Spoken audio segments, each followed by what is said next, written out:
নমস্কার বন্ধুরা, এই ভিডিওতে তোমাদের মধ্যে বেশ কয়েকটা গুরুত্বপূর্ণ আপডেট শেয়ার করার আছে। সেক্ষেত্রে ভিডিওটা না স্কিপ করে পুরোটা দেখার অনুরোধ থাকলো। আর তোমরা যারা চ্যানেলে প্রথমবার এসেছো তারা কিন্তু অবশ্যই ভিডিওতে লাইক দিয়ে চ্যানেলটা সাবস্ক্রাইব করে রেখো, কারণ তুমি কিন্তু এখানে তোমার প্রিয় দলের সমস্ত রকম খেলার খবর সবার আগে পেয়ে যাবে। তো চলো আর দেরি না করে আজকের ভিডিওর মেন টপিকগুলো নিয়ে আলোচনা শুরু করা যাক। তো সবার প্রথম আপডেটটাই মোহনবাগান দলের ভারতীয় এবং বিদেশি প্লেয়ারদের নিয়ে। তো তোমরা জানো গত 31 তারিখ ডুরান্ড কাপের ফাইনাল ম্যাচ খেলতে নেমেছিল মোহনবাগান। তবে ডুরান্ড কাপের ফাইনাল ম্যাচে নর্থ ইস্ট ইউনাইটেড এফসির বিরুদ্ধে ম্যাচ হেরে চ্যাম্পিয়ন ট্রফি কিন্তু হাতছাড়া হয়ে যায় মোহনবাগান দলের, যার কারণে ম্যাচের পর খুব একটা মনোরম পরিস্থিতি কিন্তু ছিল না বর্তমানে বাগান শিবিরে। যার কারণে মোহনবাগান দলের মনোবল বৃদ্ধি করার জন্য বা মোহনবাগান দলের প্লেয়ারদের মুড ঠিক করার জন্য কোচ মলিনা তিনি কিন্তু 3 দিনের ছুটি দিয়েছেন গোটা দলকে। এবং যেমনটা খবর, এই মাসের 4 অথবা 5 তারিখ থেকে আবারও কিন্তু কোচ মলিনা তিনি আবারও দল নিয়ে অনুশীলনে নামবেন আইএসএল ও ACL2 এর জন্য। এছাড়া তোমরা জানো আগামীকাল থেকে আমাদের জাতীয় দল ইন্টারকন্টিনেন্টাল কাপে মুখোমুখি হতে চলেছে। আর মোহনবাগান দল থেকে যে সমস্ত প্লেয়াররা জাতীয় শিবিরে ডাক পেয়েছে তারা কিন্তু ইতিমধ্যেই গতকাল হায়দ্রাবাদে পৌঁছে তারা দলের সাথে অনুশীলনে শুরু করে দিয়েছে। সেক্ষেত্রে মোহনবাগান দলের যে সমস্ত ভারতীয় প্লেয়াররা ন্যাশনাল ক্যাম্পের জন্য ডাক পায়নি এবং দলের বাকি সমস্ত বিদেশি প্লেয়ারদের নিয়ে মোহনবাগান কোচ মলিনা সে কিন্তু আগামী 4 অথবা 5 তারিখ থেকে সে আবারও অনুশীলনে নামতে চলেছে। আর ইতিমধ্যেই ডুরান্ড কাপের ফাইনাল ম্যাচ হারের জন্য মোহনবাগান দলের প্লেয়াররা নিজেদের সোশ্যাল মিডিয়াতে কিন্তু সমর্থকদের উদ্দেশ্যে জানিয়েছে তারা এই মৌসুমে ডুরান্ড চ্যাম্পিয়ন না হতে পারার জন্য এবং সমর্থকদের ট্রফির আশা পূরণ করতে না পারার জন্য তারা দুঃখিত এবং আগামী টুর্নামেন্টগুলোতে তারা আরও শক্তিশালী হয়ে তারা ফিরে আসবে। তো আমাদের সকলেরই আশা থাকবে দলের সমস্ত ভুলচুকগুলো মিটিয়ে নিয়ে মোহনবাগান তারা যেন আবারও শক্তিশালী হয়ে কামব্যাক করে।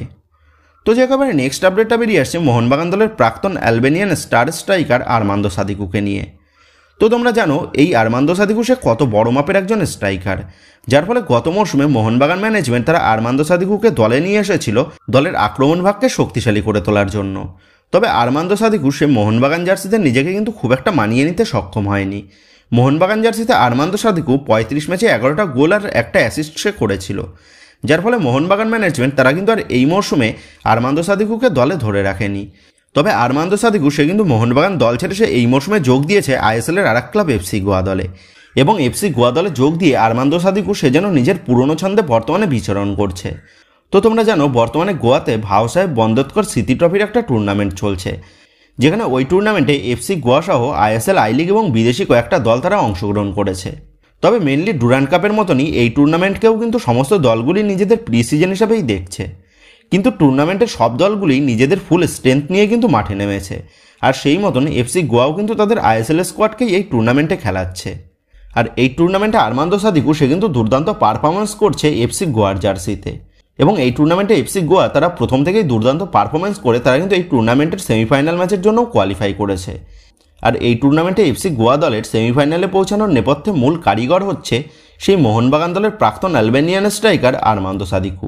হ্যাঁ বন্ধুরা, আর্মান্দো সাদিকু সে এই টুর্নামেন্টে এফসি গোয়া দলের হয়ে 3টে ম্যাচে 3টে গোল করেছে, এবং গোলগুলোও কিন্তু অসাধারণ গোল করেছে সাদিকু।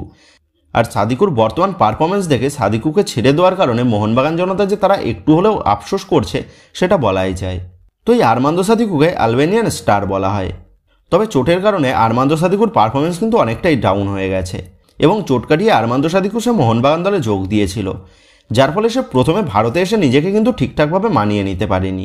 কিন্তু এই মরশুমে আর্মান্দো সাদিকু সে ভারতীয় ওয়েদারকে অ্যাডাপ্ট করে নিয়ে সে কিন্তু নিজের পুরনো ছন্দে সে ফিরেছে, এবং সাদিকু এই বন্দোৎকর টুর্নামেন্টে যা পারফরমেন্স করছে তা দেখে কিন্তু এটা নিশ্চিত সাদিকু এবার আইএসএলের বাকি দলগুলোর ডিফেন্স লাইনের জন্য বড় একটা সমস্যা হতে চলেছে।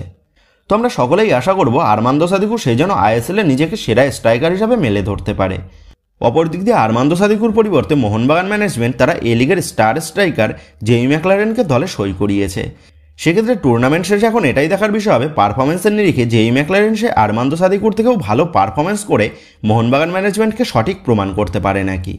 তো যাক বন্ধুরা, তোমরা কমেন্ট করে জানিও এই বন্দোৎকর টুর্নামেন্টে যারা আর্মান্দো সাদিকুর খেলা দেখেছো সেই খেলাগুলোতে আর্মান্দো সাদিকুকে তোমাদের কেমন লেগেছে, বা সেই ম্যাচগুলোতে আর্মান্দো সাদিকুর পারফরমেন্স তোমাদের কেমন লেগেছে। এই বিষয়ে তোমাদের মতামতটা অবশ্যই নিচে কমেন্ট করে জানিয়ে দিও। তো যাক এবারে নেক্সট আপডেটটা বেরিয়ে এসছে আনোয়ার আলীর বিষয় নিয়ে। তো তোমরা জানো আনোয়ার আলীর বিষয় নিয়ে দীর্ঘ একটা এপিসোড চলছে।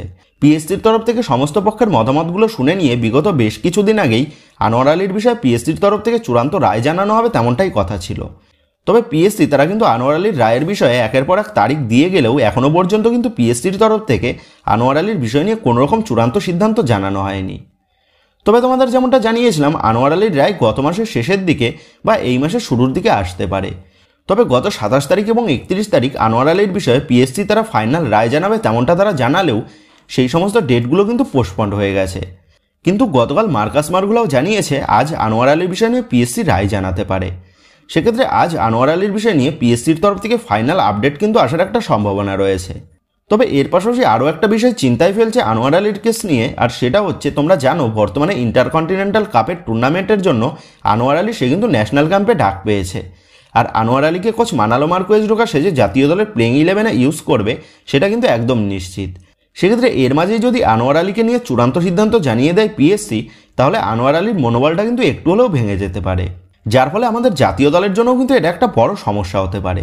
সেহেতু পিএসসি এই ইন্টারকন্টিনেন্টাল কাপ শেষ হওয়ার পর আনোয়ার আলীর রায়টাও কিন্তু ঘোষণা করতে পারে।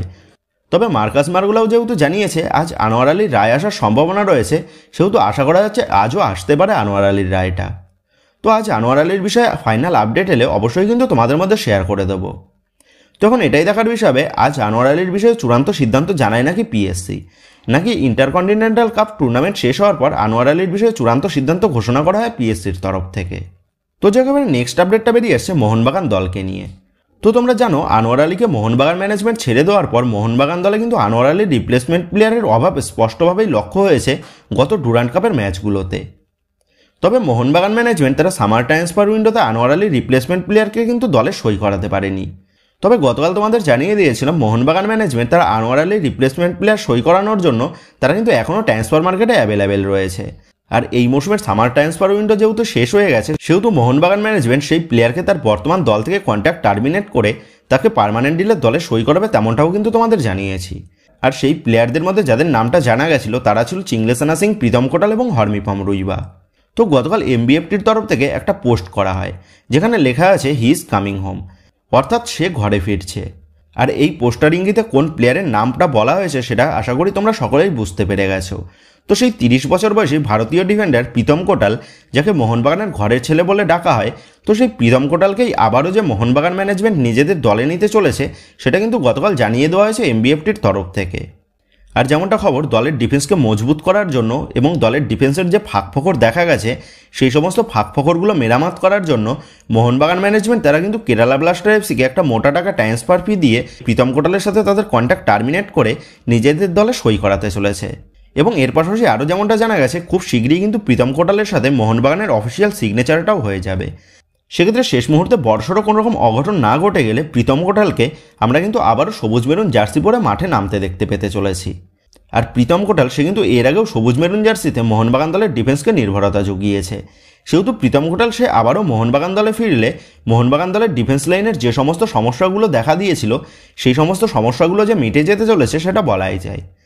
তো যাই হোক, তোমাদের মতে আনোয়ার আলীর রিপ্লেসমেন্ট প্লেয়ার হিসাবে প্রীতম কোটাল কেমন হতে চলেছে এই বিষয়ে তোমাদের মতামতটা কিন্তু অবশ্যই নিচে কমেন্ট করে জানিয়ে দিও।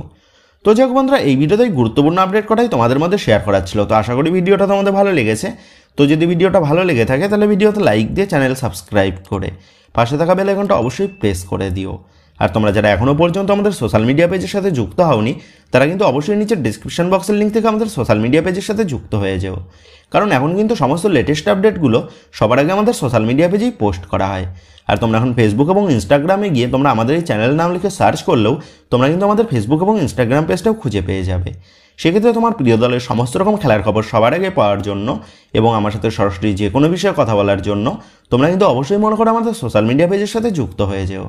তো বন্ধুরা, এই ভিডিওটা এটুকুই ছিল। তো আসি বন্ধুরা, দেখা হচ্ছে পরের ভিডিওতে।